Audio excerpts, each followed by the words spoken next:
Yan ang Sayotehanam Barangay. Tingnan nyo po, namumunga na uli. Yan. Yan ang bagong tanim ng barangay. Ang okra wala pa makuhang mabinhi. Oh. Maganda sana makahinging binhi. Wala pang mabinhi.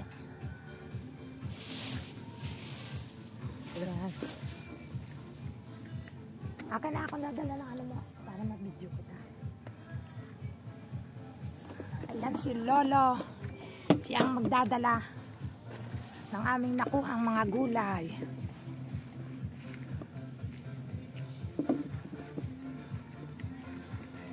Salamat! May gulay na naman kami. Hello!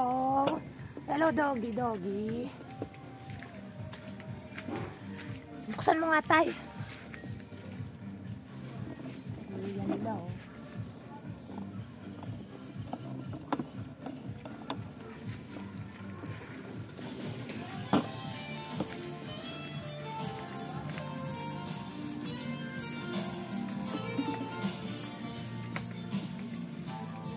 Nangyari sa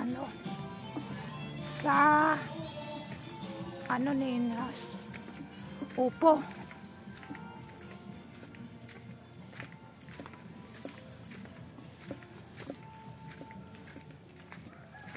Hindi maputik, hindi mahirap maglakad.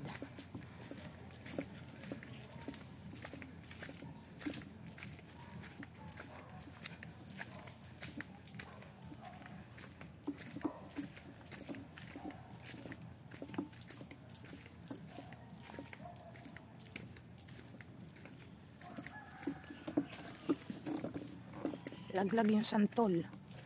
Santol yun. Santol. Wala nang maaani yung mamimili ng santol. Marami pa rin makukuha. Ayun nga, kumpul-kumpul pa rin. Marami pa rin santol. Galing kami sa garden ng barangay. Nanguha kami ng takway, talbos ng kamote. Kahoy, talbos ng kamoting bagin. Konti na lang yung talbos ng kamoting bagin. Maraming nangunguha.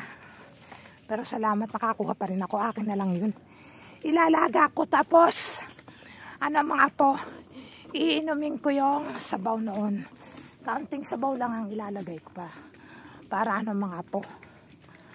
Para mas mabilis na Hirap sila lang matulog. Ganyan kasi ang anemic. Hirap matulog.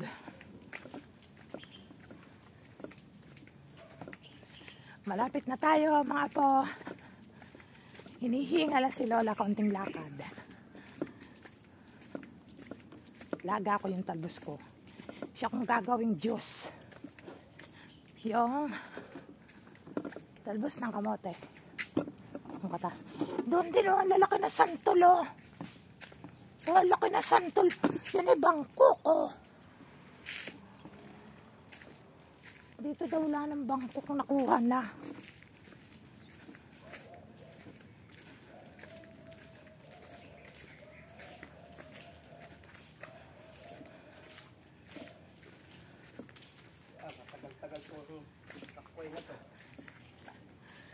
Pag naghingi si Pe, bibigyan mo. Hindi naman yata nagugulayan yan. Yan. Si Pe. Kaya nga. Gusto ng karne. Gusto ng karne. Aray ko. Hiningal na ako. Andito na, Lola. Andito na. Hi.